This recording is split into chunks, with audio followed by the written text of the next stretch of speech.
This is a typical garden in a small house back then.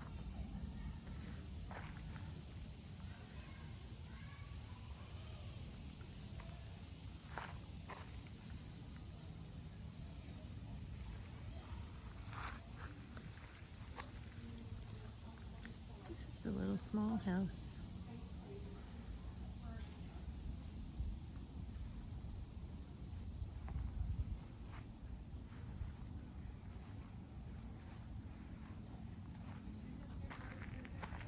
And the homeowner's out cutting the grass with a sickle, but he's actually talking right now.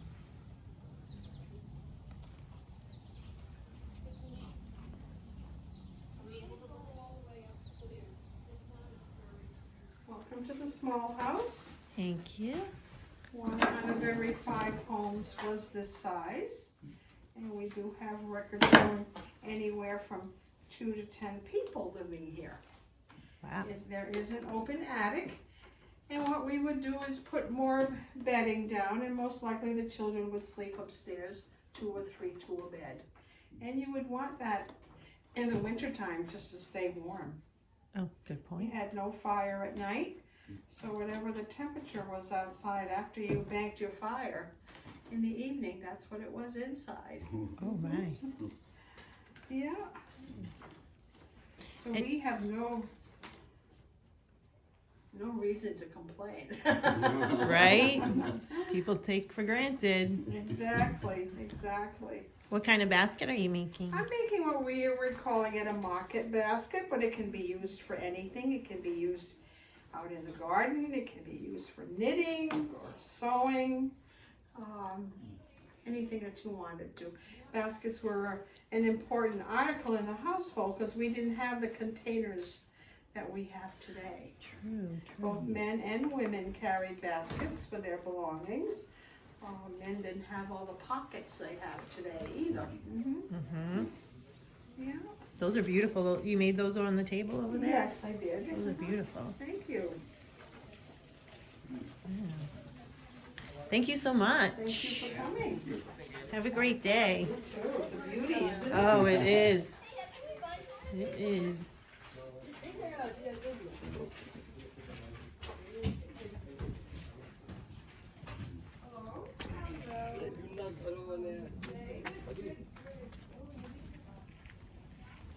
This is the Friends Meeting House.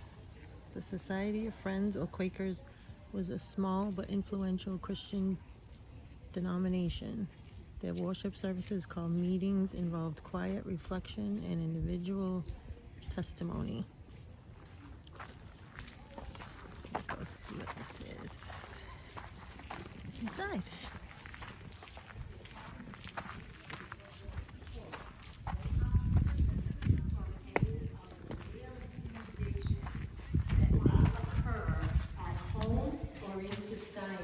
To tell us we're talking too much or our ideas are not.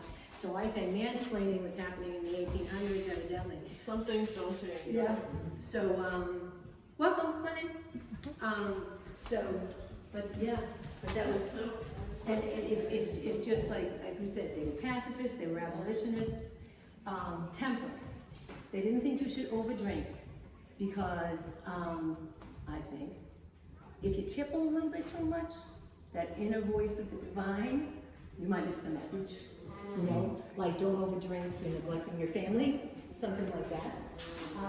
They also believe you love God, you love your fellow man, you had a responsibility to your fellow man. So if the family and the society hit hard times, it was the responsibility, welcome people, it was the responsibility of the society to support that family. Sturbridge Village had a very organized, structured, we might call it a welfare system. Money, lots of room. Welcome, this is Society of Friends or Quakers, their meeting house, their house of worship. Sturbridge Village had a very structured social or welfare system, but to a Quaker, if one of their families had hit hard times, and we didn't take care of them, and they had to apply to the village, somebody had missed a message somewhere along the line.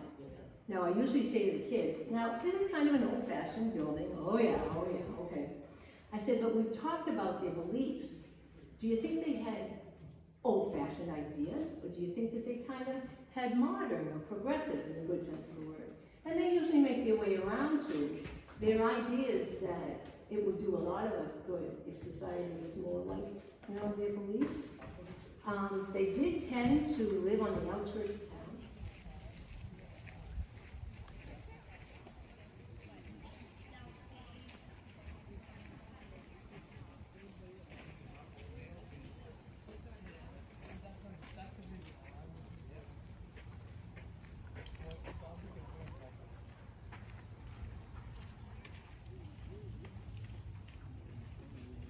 This is the Fenno house and the Fenno barn. Fenno house, we'll go into those after. I just wanted to show you from this angle because you can see the cute little sheep down there.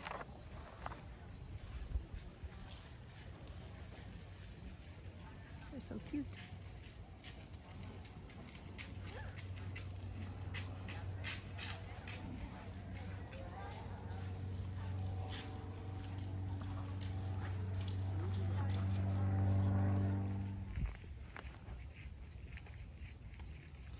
They have these little games here that you can just grab some and play. Start playing.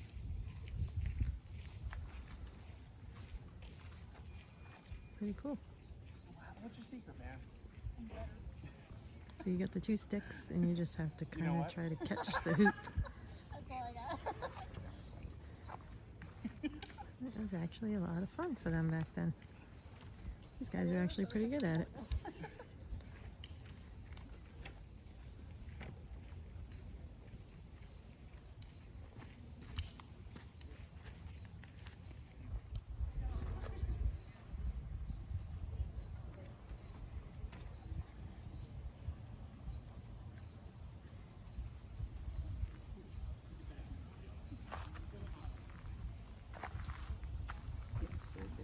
Alright, so we're going into the Fenno barn.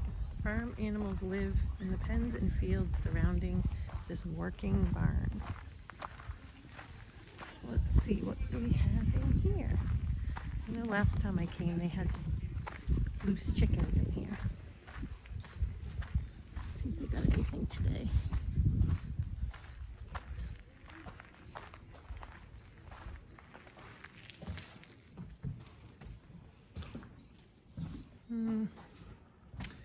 Looks like it's free of any animals today.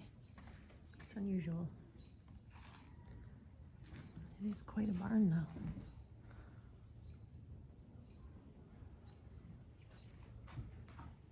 The hayloft up there.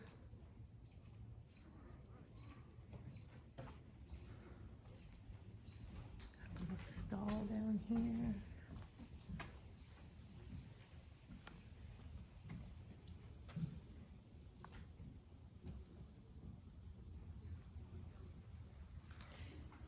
That would be a back door.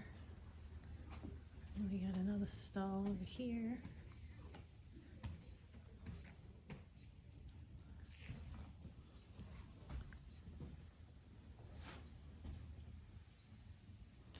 That's pretty cool. So this would be the typical barn.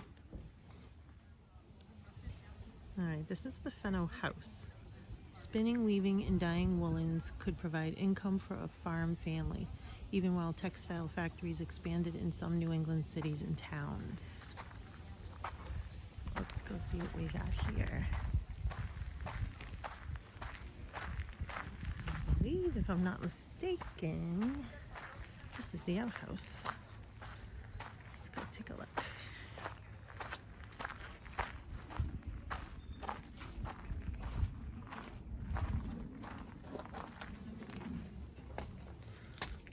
Yep, that's the little kids. It's the adults. I guess even back then you had to be potty trained. And behind the outhouse, we get a closer look at the sheep.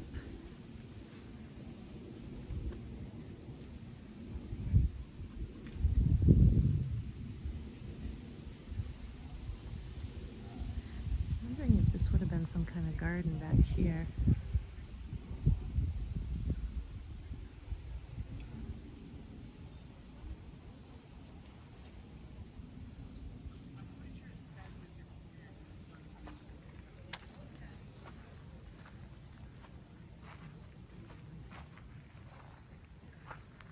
Yeah, when we come out, we can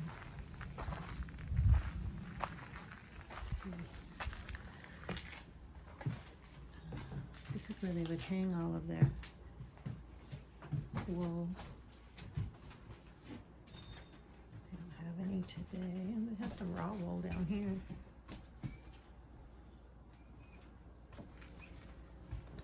This is all the different. Well, this is the wool that they dyed. Oh yeah. That's right. That's a lot of different colors. More colors than I would think.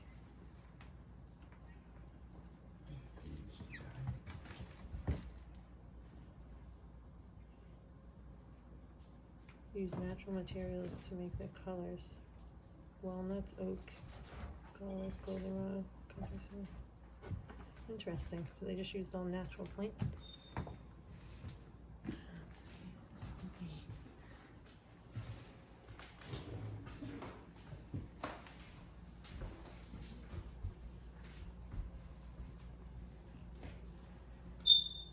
Wow.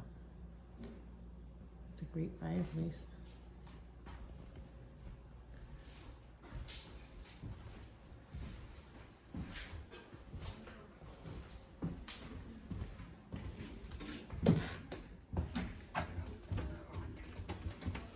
They got a fire going. It smells good.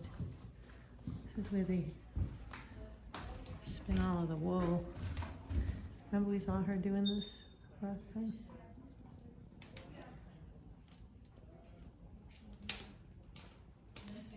And they're actually outside doing laundry right now.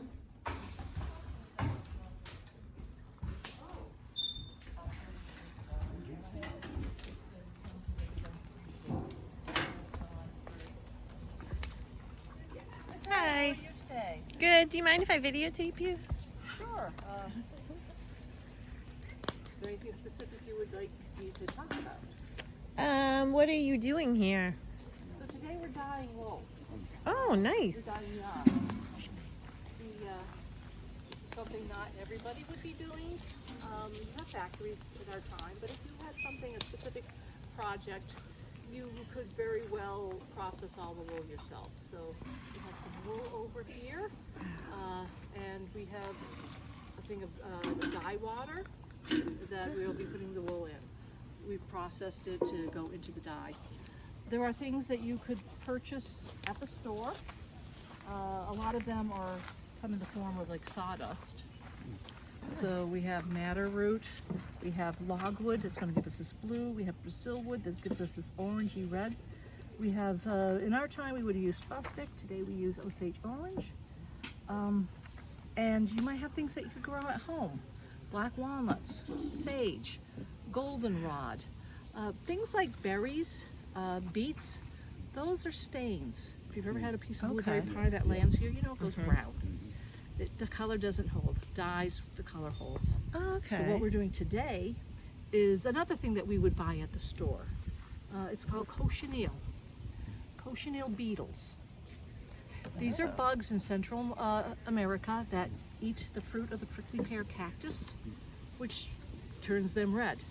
They'd be plucked and dyed, and then they'd be put on a boat up to Boston or wherever. Our store owner out here in Western Massachusetts would a couple times a year head into Boston to the warehouses and maybe pick some of this up to bring back to the store. So I always recommend people go to the Azonite store to see just what we can buy in the 19th century. That is so cool. So and these are not just, oh, I feel like I want some green today, I'm going to get sage. There was a process. There were recipe books. It was something that people planned on doing. Now, how did they decide what color they wanted to do? Was it just like a favorite color, or was there a reason? Just like today, I love green, but there are specific recipes, there are specific measurements, and ways to treat the yarn that people would have written down. And for a long time, they were family secrets. Okay. And even today, in 1830s, the minister wants his cape freshened.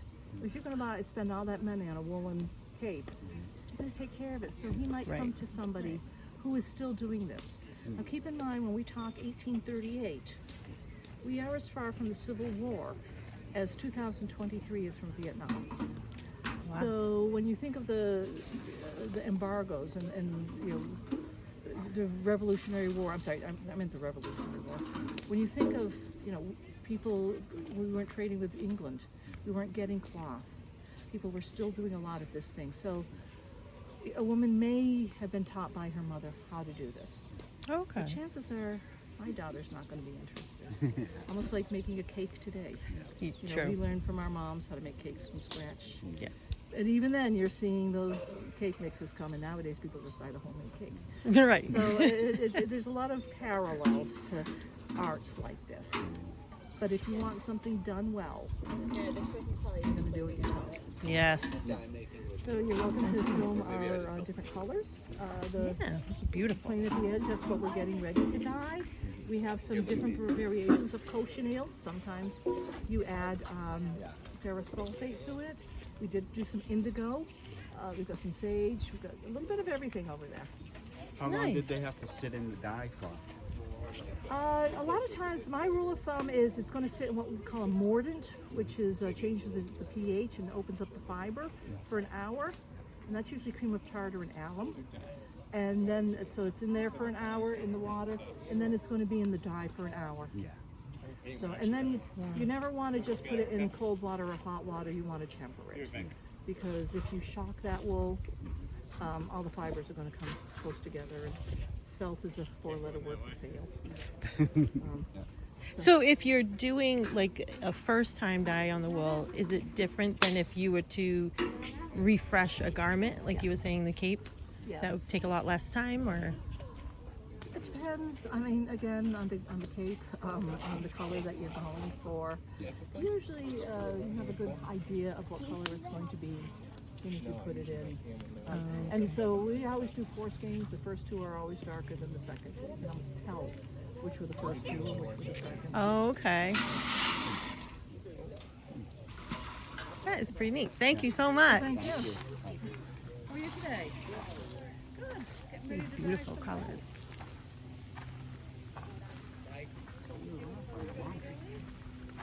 What's coming out of there? There's the chickens.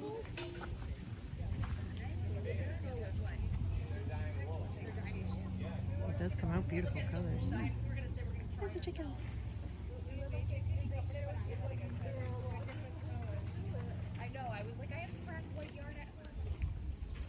This is the Fitch House and Garden. People skilled in the needle trades, like dressmakers, tailors, and milliners, could work in domestic settings. A needle worker could board and rent workspace in this home. The family living here might invest in new technology, like a coffee roaster, to make daily tasks easier. The garden is based on Joseph Breck's 1833 instructional book for children, The Young Florist.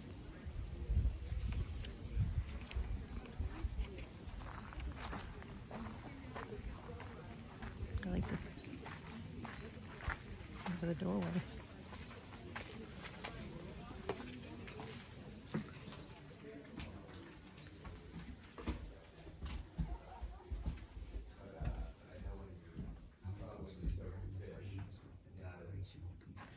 That is interesting.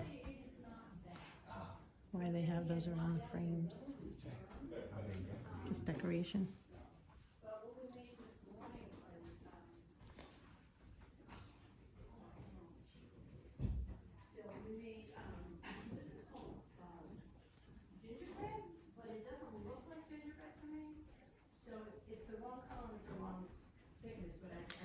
This looks like the world's most uncomfortable bed. So it's basically butter, flour, sugar, we get a lot of ginger and some rose water to have balance. So, but it's, the reason that it's so, we're gonna come down this afternoon. And so white flour, white sugar is a big deal, special, yeah. The molasses is a lot,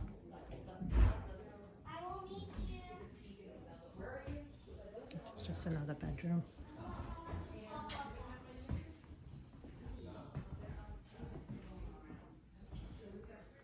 This would be the dining room.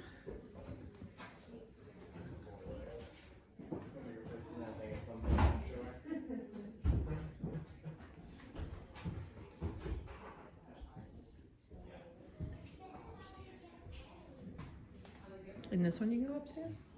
Think so?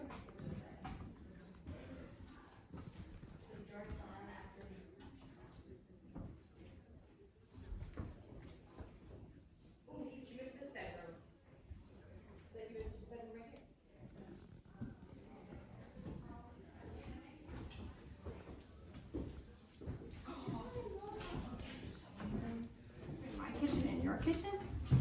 Does this look like your kitchen? Yeah, it looks like any other room in your house, except that probably you have a closet in your, you know, I have a pantry, that's kinda helpful. Oh, we used to have a pantry. Yeah, but, so what's missing? Stove? Well, I've got that, it just doesn't, and actually I've got a bunch of stoves, so I've got the fireplace. So, and it's got I keep a kettle of water on it, so this is how I get the kettle out where I need it to go. So I've got that stove, and I got this one, this is what I baked on this morning.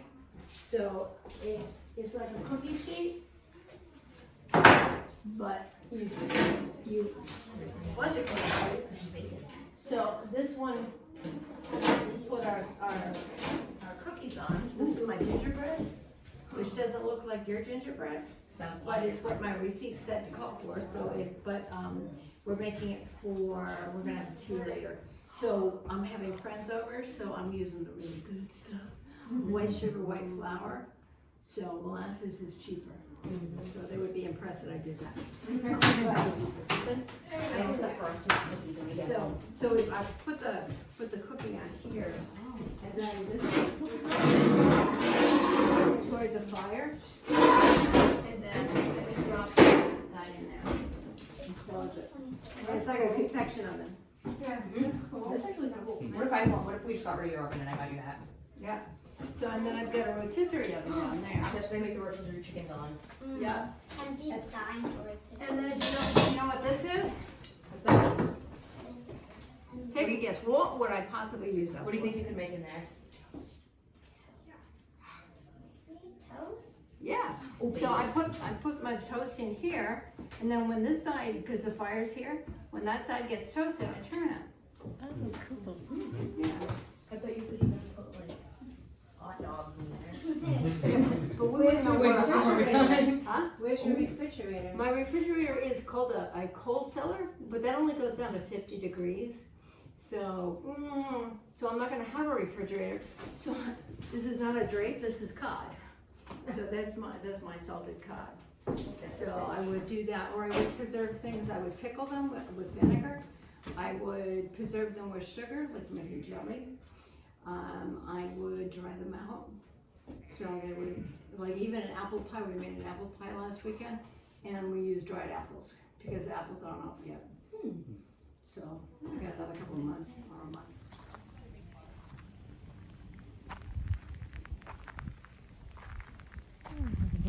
A little flower garden here.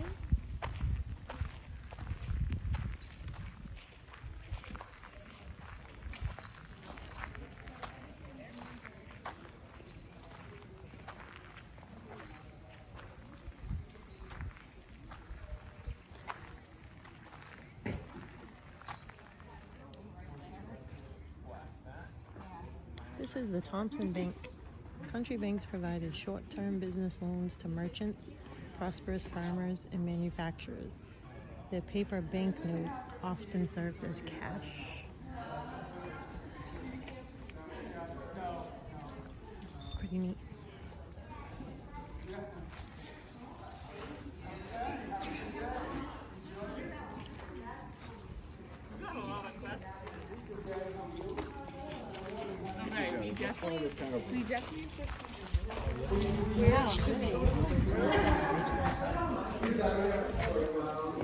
Security, they're not having fun.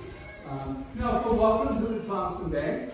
Bank building was built in Thompson, Connecticut in 1834 under a Greek style, which is why we have the columns out front. Right now, we're in the 1830s, that's the time period of the village. I'm the bank's cashier, I'm the only paid employee of the bank. In this time period, each bank is printing their own paper currency. There's no national paper currency coming from the government like we know it now. It doesn't happen till after the Civil War. So every bank had their own money. So like, you know how like we have a dollar and everyone has dollars? Not everyone had a dollar. So what was the currency based on? Gold and silver. Yeah, these are backed, unlike today, these are backed by gold and silver. Yeah. Yeah, this bank was incorporated in 1833 with $100,000. So that's what I'm working on. So how much do you think? So here in the bank, you can see my vault. It's a granite rock vault with a double iron door. Granite rock is heat resistant, so when you shut those doors, it makes it fireproof. Wood stove in the middle is under the same Greek style as the building. You can tell that because of the columns on it. The office in the back is where the president of the bank would sit when he comes in. In this time period, the president's position is a part-time, non-paid position. Wow. The That's clock changed. on the wall is a silent clock. Doesn't make any noise at all because I don't want to be disturbed when I'm doing my daily work. The coin display there shows we're accepting coins from different countries. Doesn't matter where they come from because we're weighing them for their gold, silver, and copper. The chandelier from the ceiling is a whale oil chandelier. You pour whale oil in the middle and it siphons out to the other lamps. And behind me is a portrait of George Washington. He's still a real big hero in this time period. His birthday is one of the few holidays that we do get to celebrate. Oh, even back then? Oh yeah, in the 1830s we only had 3 national all-American holidays that everybody in the country celebrates. And they are Washington's birthday, Independence Day, and Thanksgiving. And that's it. We don't even do Christmas at this time. Wow. Very interesting. So anybody have any questions about the bank or the village? Or? This is the Richardson's house and garden. A congressional minister and his family may have rented a house like this one, which was both a home and a hub for community and church activities. Less reliant than their neighbors on producing their own food, the family could cultivate a progressive garden that reflected new gardening techniques and different varieties of plants. So it's weird. Where's their garden? I think it's on the side of the house over here. Pretty sure.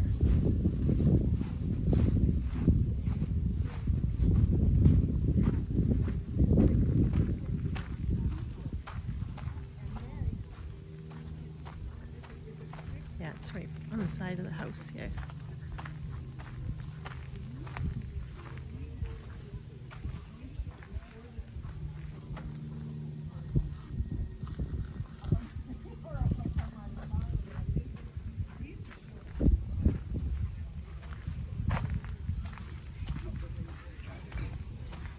Yep. If you were visiting, that's where your horse would be.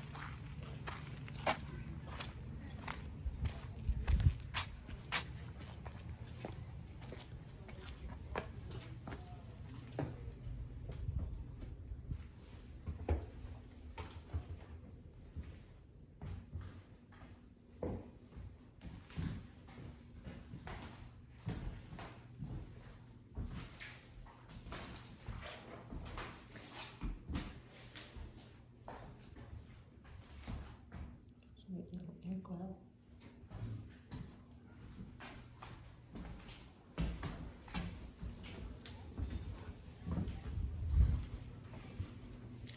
Go upstairs.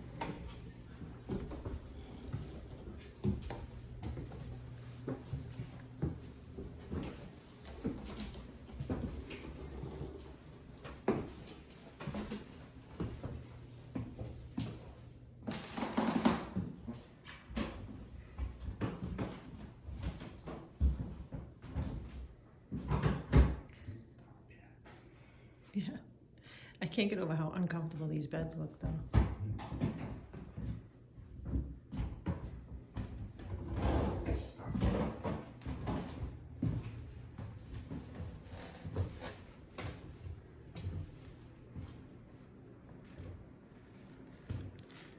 It's pretty neat. Canopy bed.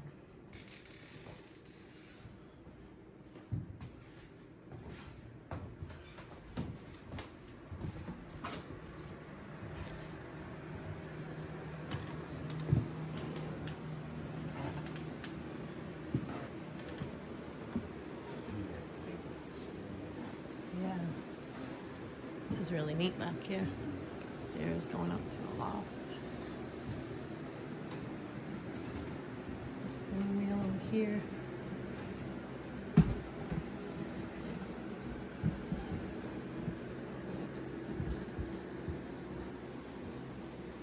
down the back stairs.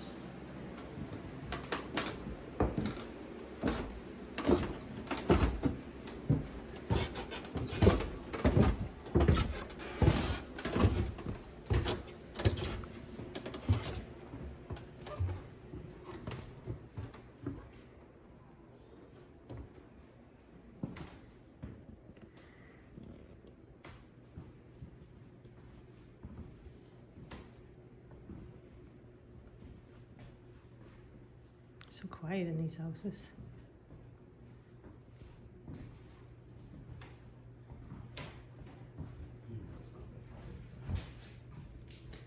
Yeah, they must use those like the oven.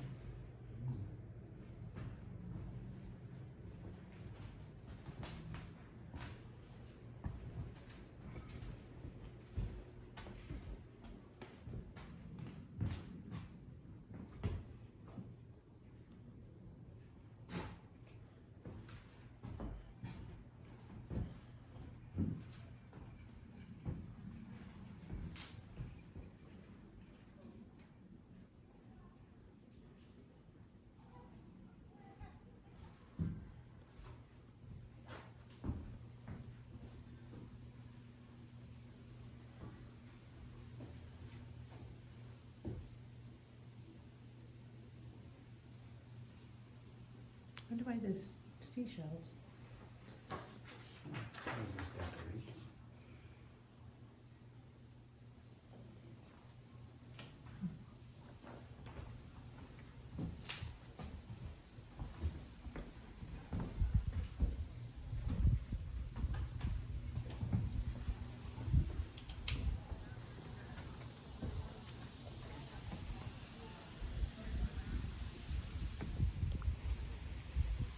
This is a little boot cleaner here. So before you came in the house, you'd scrape off your boot.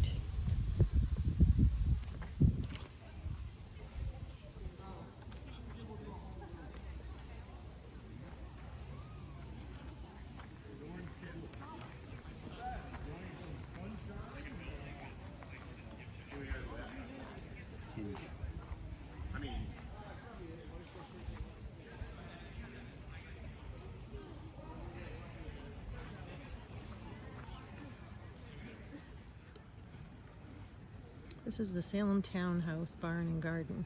This large, well-appointed home belonged to a prosperous farming family with a variety of economic, social, and community interests.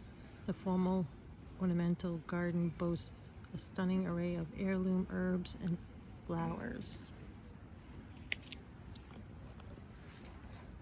This house is pretty interesting because it was moved from the town that I grew up in. Just like all the buildings in Old Sturbridge Village came from somewhere. This one came from my hometown.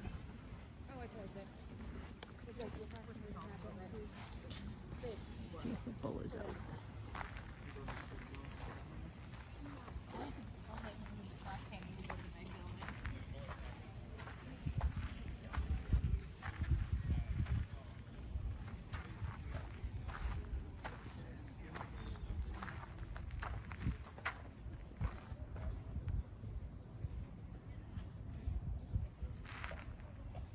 That's pretty neat. Let's go take a look inside.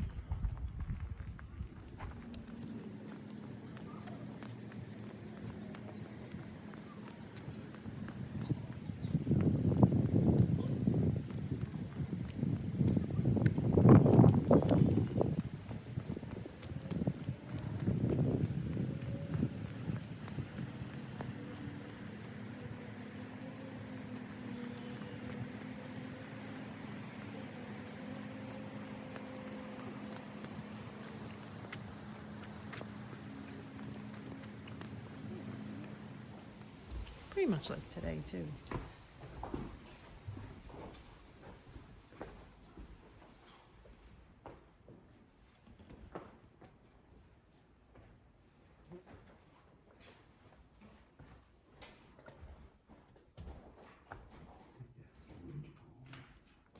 think so.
That was originally in this house, that piano?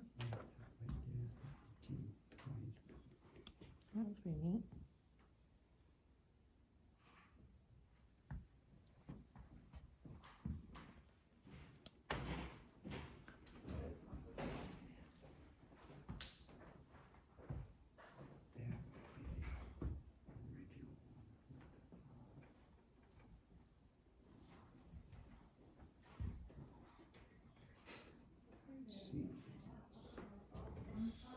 Oh, so that was the original owner? Yeah, Yeah, that makes more sense, I guess. that's the father. The other guy.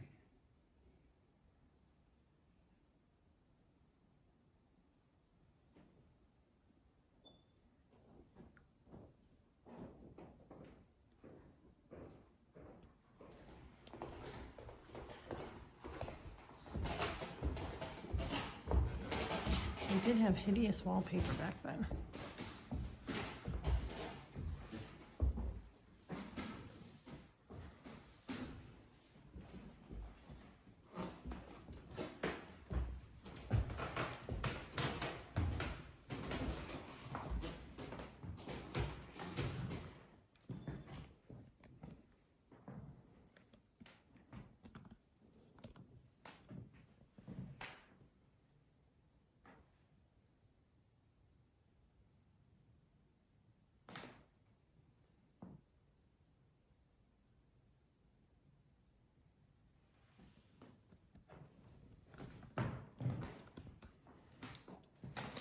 Let's see this.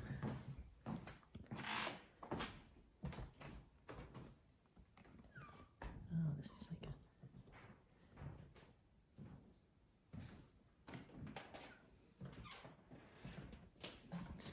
This is the painted wallpaper, right? I think so. I think in the painted walls or something else. It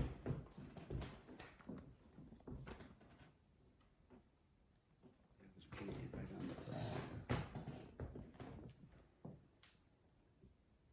It's amazing to think these are the original walls Mm. from when they moved the house.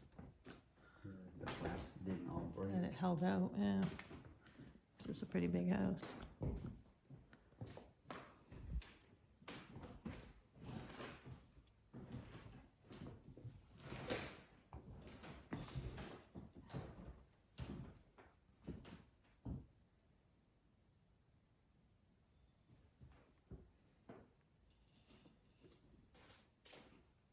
Yeah, more with the next one.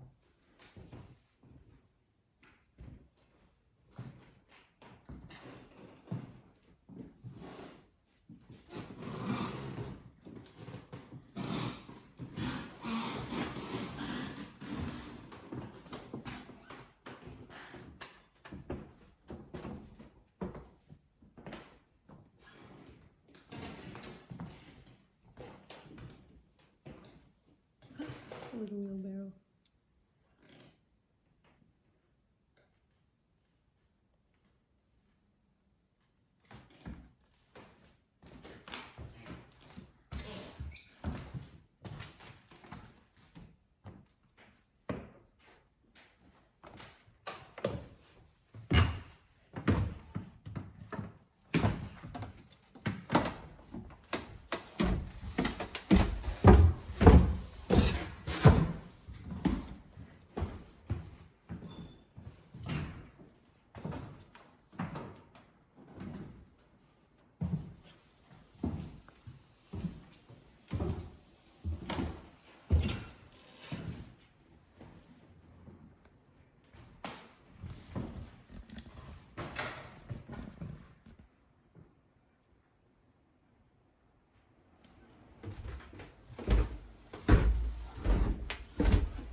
Yeah, it's this very low door.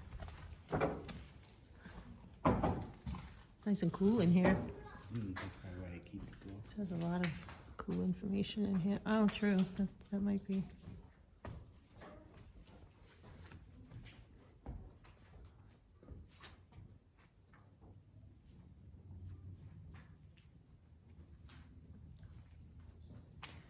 A lot of neat information in here. I don't have time to stop at everything, but make sure you come in this barn when you come. Wagon. Like the clothes, but it keeps it cool. Yeah, it's definitely very cool in here. That probably is why they keep the door shut. Yeah, that's pretty neat.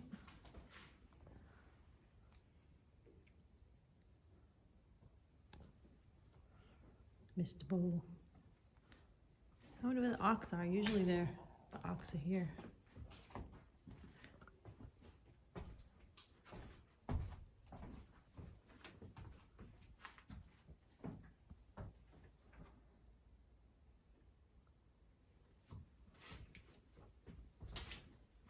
Kids can come and pretend to milk the cow.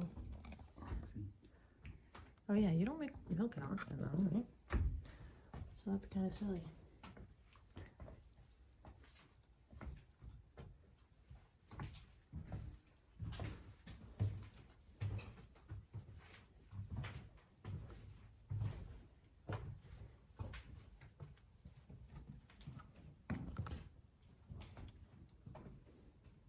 then how they pack the car.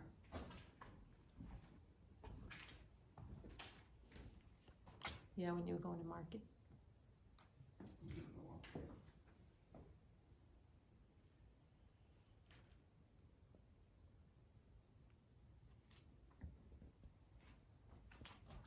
Farm wagon. Truck of 1830s.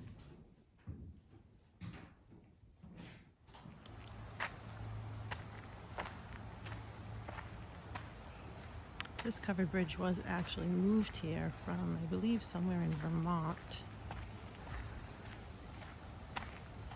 They moved it here to save it from being taken down. It's pretty cool. I love covered bridges. We used to have a boat ride here years ago, but I don't think they've done it in a while.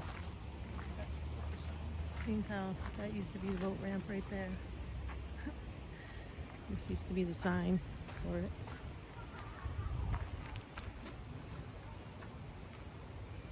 I don't remember ever doing it for as long as I came, but let's see.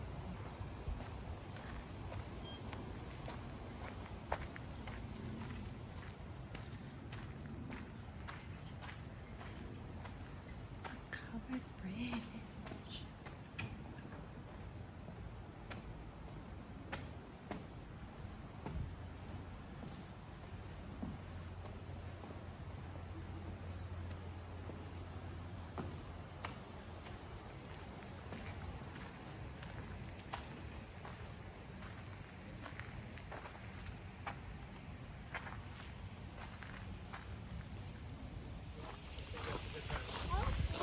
So if you're a covered bridge fan like me, the second covered bridge is a little bit tricky to find. You gotta go on the Riverwalk.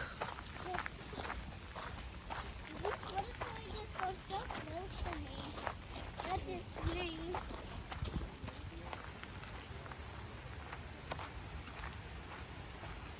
In this covered bridge, you actually can only go through one end of it.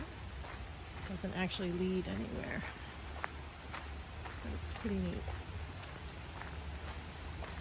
It's worth the small walk from the sawmill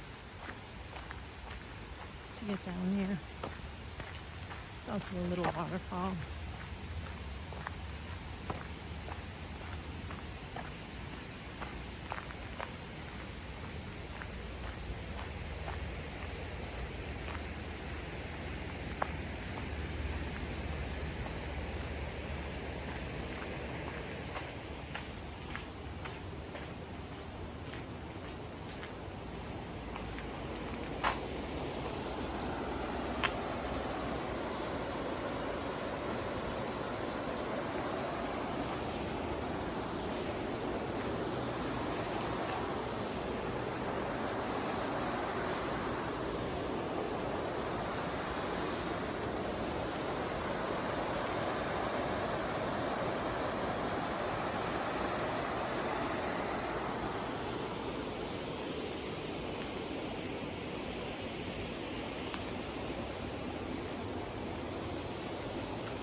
because the main supports are a lattice that make it stable over long distances. It was patented by Ithiel Town in 1820. He was born in Thompson, Connecticut, trained in Boston, and made his living in New Haven. But it was this bridge that made him rich and famous, and eventually he opened an office in New York City. By 1830, this was the most popular bridge built in the United States and Canada.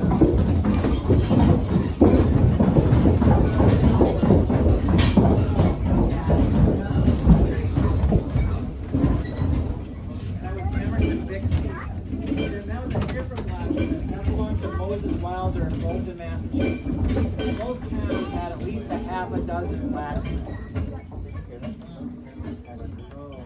So yeah, there's a blacksmith in the blacksmith shop. now, yeah.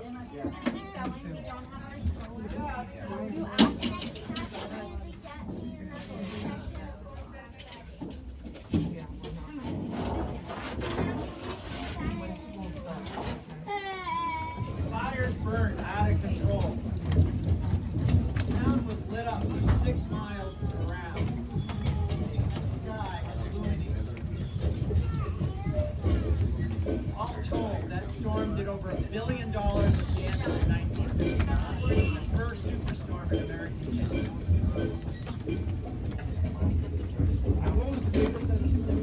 August 20, 1955 was the high water mark. August 17th. This is a sawmill that is powered by water. It says, over the winter, farmers sledded logs to the sawmills and paid to have them milled into lumber.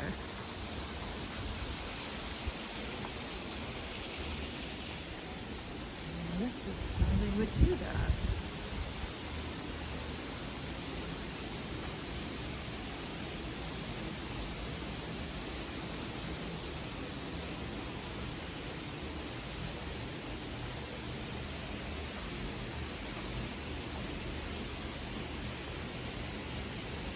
They're running water under the building.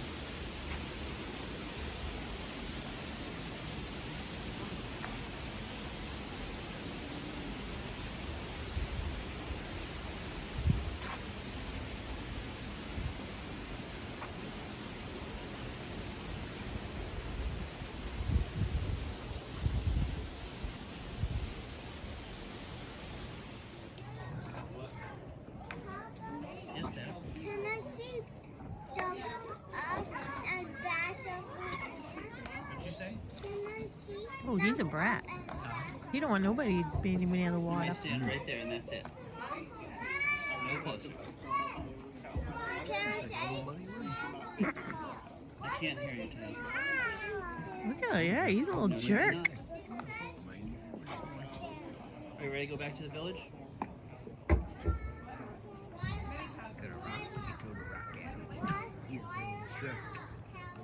The black and white one's like, that's why I'm not even down there. See? You're doing rough.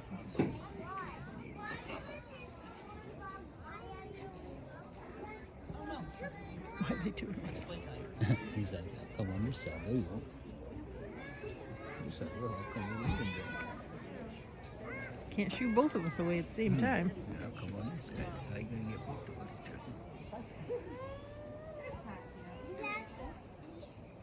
Dakota? What you doing? You having fun in the stroller with It's Grammy? weird though, it seems like Yes, the one Tim. that the bowling doesn't have Oh, like any of the things on. Yeah, that is. That's how you. That black and white. Look, there's more animals. Hey, look, they're so cute. I want to have one. Come here.